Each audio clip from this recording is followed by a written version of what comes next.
So I've been on a bit of a Mortal Kombat kick recently, as you could probably tell by the fact that this is the third video on the topic I've made in as many weeks. Basically, I played through the new Mortal Kombat 1, that inspired me to go through the previous trilogy, and as it turns out, I had a lot to say when I did. A lot of negative to say as it turns out, because I've come to realize that these days, Mortal Kombat is one of those franchises that's seemingly better in concept than execution, as the writers seemingly can't bring the most out of it these days in spite of the lore with infinite possibilities. Mortal Kombat 11's attempts at a story mode was a dumpster fire, Mortal Kombat 1 wasn't much better, and while I'm significantly more forgiving of MK9 and MKX, they're not the greatest either. But you know what, there is one thing, one redeeming quality that I can absolutely point to and respect when it comes to 9 through 11, and that's the justice they did to Johnny Cage. It's funny actually, before this channel ever existed, I actually wrote what would surely end up being an hour-long video on the trilogy of games. That script was written so long ago I described Ronda Rousey as a fantastic wrestler.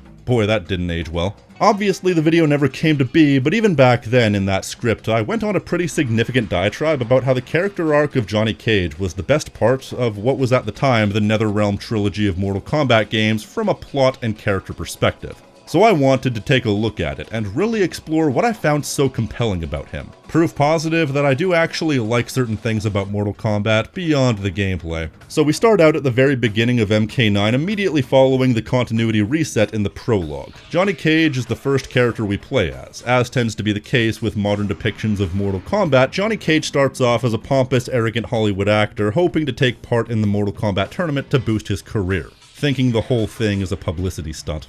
That's right, that's right. Who's it gonna be? Reptile!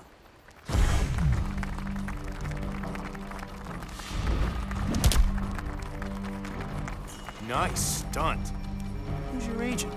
These days, they're more keen to make him a bit washed up, but it's not clear if he is in this game. In fact, he's so used to the Hollywood thing, he doesn't even believe that any of this is real at first. He regards Baraka and Reptile as if they're nothing more than special effects. And he regards Raiden and Liu Kang with a level of dismissiveness and sarcasm that really hits home the fact that he's not just a total douchebag to strangers, but also the fact that he signed up for this without understanding the first thing about what he was getting himself into. Which would also explain why he was so confused at the idea that Shang Tsung insisted he killed Baraka. Whoa, wait a second. I'm not gonna kill anyone. Aloof really is the word here. He considers himself such a big deal that he just assumes that everyone should be fawning all over him from the moment he steps into the ring. Hence his treatment of Sonya Blade. Hey beautiful, Johnny Cage. Good for you. What, Massive Strike, Citizen Cage, Ninja Mime? None of those ring a bell? Immediately showing that he has no respect for women and won't take no for an answer. I mean, not to that degree, but then again, he is a Hollywood actor. He's so offended by her lack of mutual interest that they has fight. Okay, before anybody says it, Sonya was technically the one to instigate the fight, but the point still stands. Of course, he's not totally unsalvageable at this point. After the fight, he does voluntarily step between her and Kano when the man with the robot face threatens her. They even have a civilized adult conversation after. So that's not a costume? You're actual military? Special forces. Get out. So he's capable of being a well-mannered person, he just doesn't want to be. This is the starting point, and the entire point of Johnny's role in the story for a good portion of it is to see him get humbled. He maintains the same attitude through a good chunk of the game, in spite of quickly understanding that what he got himself into is far bigger than he could have possibly understood. Though on that note, he is weirdly, immediately accepting of the whole gods and monsters thing, but that's besides the point. Point is, it's not an immediate change. At one point, he disrespects Sonya in front of her partner Jax to such an extent that Jax decides he's gonna beat some respect into him. Honey like that under my command? Oh, You'll want to stop talking now. But if it's not like that, then you won't mind if I... That's it! Time somebody shut you the hell up! The treatment of Johnny Cage is actually one of the few times where the structure of the game is actually advantageous to the storytelling, because somebody being a star of a chapter necessitates them going on a winning streak. And in Johnny's case, he gets the first chapter and therefore first winning streak in the game and spends the rest of the game getting completely worked over. In my experiences, there's no better way to make somebody improve as a person than to beat the shit out of them. There's only so many times you can get the crap kicked out of you before you realize, maybe I'm not hot shit. Maybe I'm in way over my head. After his winning streak, he gets stomped out by Cyrax, Jax, Katana, Ermac, Sindel, and Shao Kahn. The most sobering of which would probably be Sindel on account of the fact that he was one of only a small handful of survivors. No way somebody's surviving that the same person. And even in the scenes where he's not specifically getting beaten up, he's still getting put in his place by other characters verbally, because they don't care if he's some hotshot Hollywood actor. What they're doing is far more important than whatever he could offer them as a Hollywood star, so they have no problem completely roasting him. What's Raiden got that I haven't got? Godlike power? A personality that is not at all like sanding paper? I'm sure before the game, Johnny was used to nothing but positive reinforcement and ego stroking. If the whole world loves you and feeds your ego, it's easy to get a big head. And naturally, I'd imagine as a Hollywood star, he probably insulated himself from all the negativity to begin with. If anybody gives him lip on a movie set, they're fired, and otherwise he probably didn't go out without an entourage that protects him from any haters out in the wild. So when you have an ego as big as his, being put in your place by a bunch of people, none of whom you have any capacity to reply to in any meaningful way because he can't fire them and certainly can't beat them up, it's bound to bring you down to earth. But also, this is the game that's most pivotal to his character arc because it's the game that, more than any, really shatters his illusion of reality because he's the closest thing this game has to an everyman. Sonya and Jax may have had no experience with gods and monsters, but at the very least, they've seen combat and so have some point of reference for things being completely f***ed up. Meanwhile, this guy is coming from the cushiest of cushy lifestyles. It's easy to consider yourself on top of the world when your perception of reality is completely sober. But once you step into a world of gods and monsters, you really start to learn how insignificant you really are. And that's the challenge he faced through a large majority of the game. It's through these three separate points that he gets broken down in every possible way a man can get broken down. The result of all of this is that by the end of the game, he's noticeably changed. He's not as keen to throw out douchey quips or disrespectful comments at every turn, and even when he does, it comes across as more playful by that point. But Master... Liu Kang, close as a shadow. He is pretty thoroughly humbled, and suddenly the guy who went into the tournament fighting for personal glory is charging at a full-powered Shao Kahn in a feeble attempt to save the world. That's progress. Progress that only continues for the better in MKX. Now, there are two specific flashback scenes involving Johnny. Seemingly between 9 and 10, Johnny joined the Special Forces in some manner under Sonya. Probably a request by Raiden, like, you guys are Earthrealm's last line of defense after most of my warriors were killed last time. I need you to work together even if you hate each other. I think the implication is he's sort of a part-timer. Chronologically, the prologue is the first of the two flashbacks, both in the game and as far as continuity. In this prologue, he's completely shed his Hollywood facade and accepted his role as one of the most important warriors on Earth, making a serious attempt at risking his life to hold back a world-ending threat as part of a team. Kenshi and I appreciate the Major allowing us to join you. We're happy to help kick Shinnok's bony ass back to the NetherRealm. He's not so much pompous and arrogant anymore. He's taken his previous personality and evolved it into being more confident and courageous, but in a way that still feels authentically Johnny Cage. What's the difference? Well, before he was making snide and rude comments towards people who he otherwise had no reason to treat poorly. But now those snide remarks are targeted at his enemies pretty much exclusively.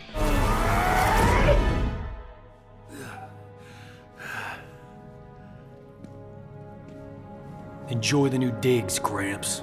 He's obviously self-aware enough to treat the situation with seriousness, but he's not afraid to put people in their places verbally if they deserve it. It's almost as if his inner world has changed in the same way that the world around him has changed. What with the invasion by the Revenant army and Shinnok basically leveling a good portion of the city and who knows what else, as if to indicate that nothing will ever be the same again. The old normal for their civilization is dead. It's actually one of the reasons I would like to see more Mortal Kombat stories take place in contemporary settings, because it's easy to forget that these stories do take place in the modern day, and a lot of the regular places are affected by what's going on. But unfortunately, most settings in these games consists of temples, nature, and other realms. One of my favorite character moments to really illustrate his growth comes at the end of the prologue when Sonya is about to be killed by Shinnok. He implies he's going to take control of her, probably by making her a revenant, and Johnny throws himself in front of the beam to save her. A moment which activates his dormant powers, something that surprises him. Which means he's fully willing to lay down his life for her.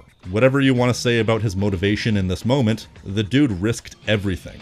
And the final part of the prologue is another one of my favorite moments. Everything's over, and he rushes over to Sonya's side to comfort her, not in an ulterior motive sort of way, but in a gentleman wanting to comfort someone he genuinely cares about after a stressful situation sort of way. And then there's this.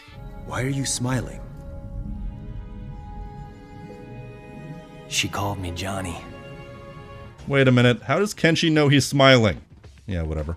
It's a tender and uncharacteristically subtle moment for NetherRealm writing. She addresses him by his first name and not by his surname, indicating that in this moment, he means more to her than just being a soldier under her command, and this is something that he's happy about in a way that goes far beyond the simple infatuation that he felt in the previous game. Whether he realized it here or whether he already knew, he feels a palpable, more mature love that he would have been incapable of previously. They seem to imply in the next game that part of his character development between games also stems from the fact that Sonya rubbed off on him. Not like that. I'd like to think that part of his change was as a result of him wanting to do better on account of his growing affection for her. I'd imagine as a Hollywood actor, he probably had plenty of flings, but never got to the point of feeling genuinely deeply for someone. So now that he does, he realizes how shallow it all was. So, chicken and egg. Did he change because he was in love, or was he in love because he changed? Either way, the result is the same. The next flashback is also pretty good. In this case, he and Sonya infiltrate Quan Chi's lair to try and take him down, and in the process, Johnny's stabbed through the chest and nearly dies. In a moment where he could have easily shown fear or regret or denial in the face of death, he says this. You'll be fine. Don't know. Blood's supposed to be on the inside. That is such a great moment because once again it feels true to the character, finding humor in the morbid. But it's also powerful in the sense that he's defiantly throwing the middle finger at death itself, and once he's healed, he only throws more defiant middle fingers up before insisting they go after Quan Chi who got away, having to be talked down from playing hero. From these two flashbacks, it's clearer than ever that whoever he used to be is dead. He's evolved into a brave, well-meaning goof who just so happens to be able to kick some ass.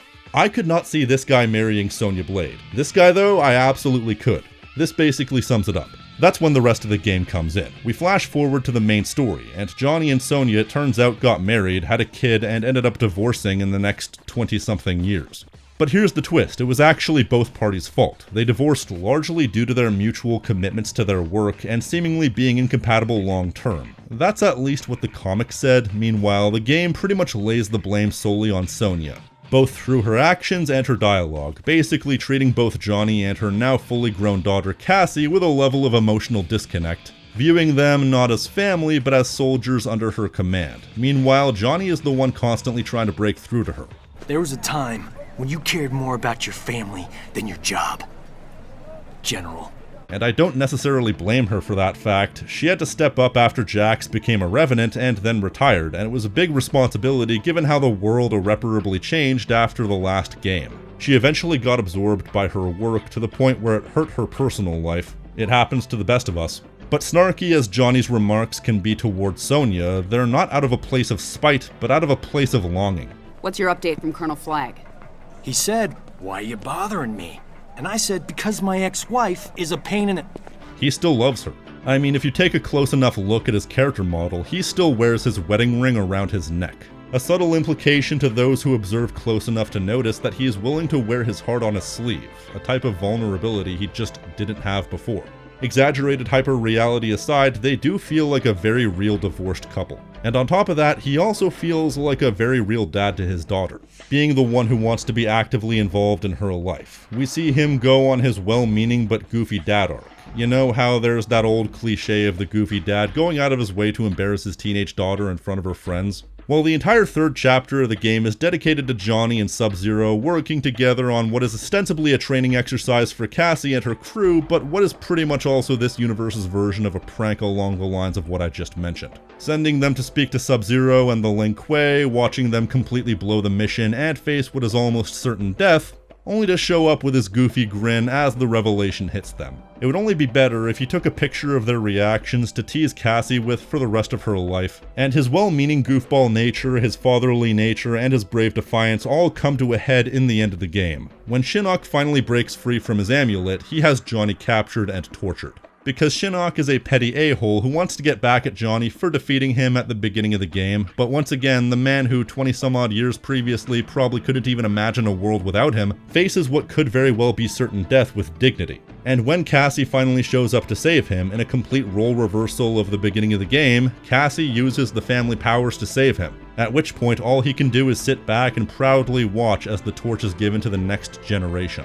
I think I've said before, there's no greater thing a man can do than set a good example for his children, to raise the next generation to be better than themselves. We may not have seen a significant amount of interaction between Johnny and Cassie as father and daughter, but we can gauge based on what we did see that he was able to do right by her, and this proves it. It all ends with a really touching callback to the beginning of the game. The three of them sit there, content after a hard-fought battle, and once again Sonya calls Johnny by his name, an implication that maybe things can work out between the two of them, and by extension the three of them. It seems like at some point during this game, I can't tell you when, he really did complete his character arc from pompous Hollywood a-hole to genuinely well-rounded person. And for what it's worth, everyone is still on good terms by the time the next game begins. With that said though, his character was pretty much fully developed by this point, so there was theoretically nowhere for him to go. That's why, in keeping with Mortal Kombat 11's entire identity, it did a few things that actually had a lot of potential in this regard.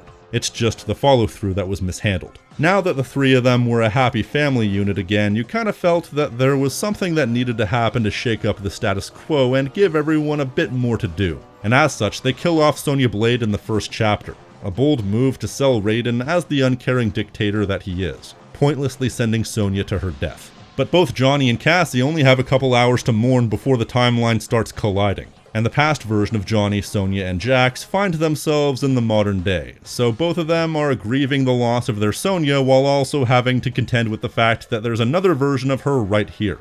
But obviously she's not the one they know. Our kid's something, isn't she? We see no pattern so Oh, Cage.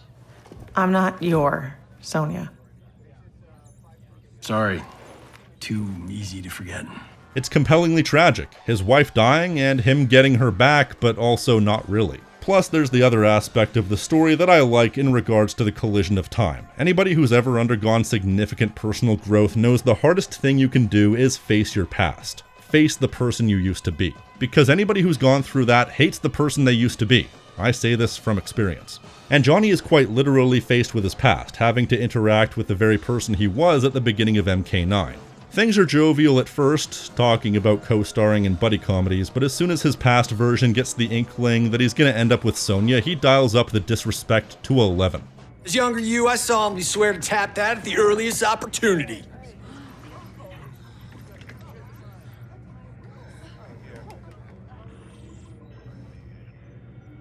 What? It's our destiny.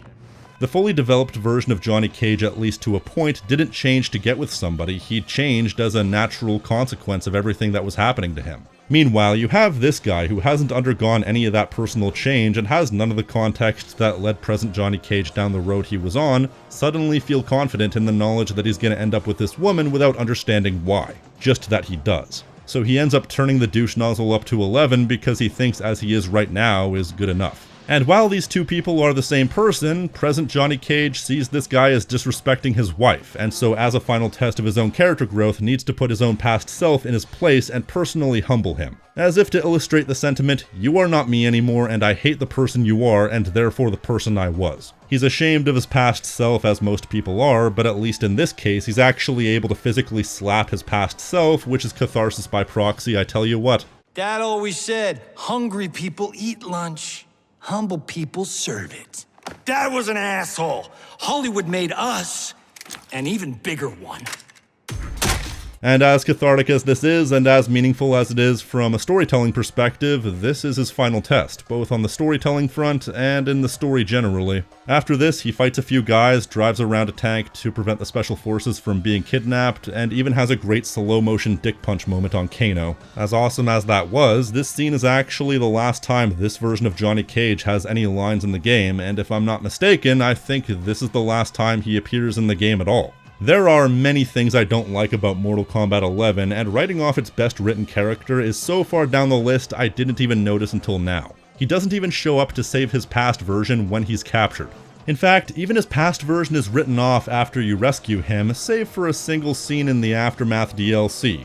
This is where the past version of Johnny Cage goes through his entire MK9 character arc in a single scene, which is hilariously rushed. But also, Sonya Blade doesn't speak for this entire scene on account of them not being able to get Ronda Rousey back for whatever reason. I'm not complaining, this scene was better off without her horribly stilted voice acting. But yeah, that was the ending of Johnny Cage's involvement in the game, and furthermore the end of his story in the trilogy, as they obviously reset the entire continuity in the next game, and therefore made him start from scratch. It remains to be seen if he can have anything nearly as good in this current era. They're off to a good start. Once again, he's the washed-up has-been whose wife leaves him, he gets humbled, and by the end of the game he's accepted his role not only as one of the protectors of Earthrealm, but also as a washed-up has-been, opting to stay behind the camera as a director rather than being in front of the camera.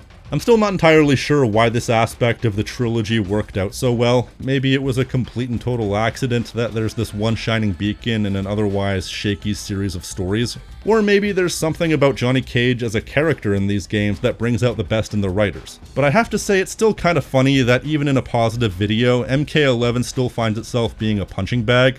But hey, it's not my fault they somehow screwed up the best thing they had going by basically not including it. If there's anything this trilogy of Mortal Kombat videos have shown me, it's that MK11 is a very well made game for what it is, but it's also one of the worst written games I've ever played. Possibly top 3. And it says something that this game can somehow compete with the likes of Secret Agent Clank, and let's just say it, f***ing Thieves in Time in a race to the bottom. But that's not what this video is about. It's about praising them for what they got right. Johnny Cage may not have had the best character arc in the history of fiction, but goddamn if it wasn't just a really solid 3-game character arc, and probably the best thing that NetherRealm ever wrote. That's all I've got. If you like this video and want to support the channel, you can leave a like, tell me what you think in the comment section, subscribe, and hit the notification icon so you're always up to date on what I'm doing. I've been the King of Snark Style right here on Tactical Bacon Productions, and I will see you next time. Stay crispy, my friends.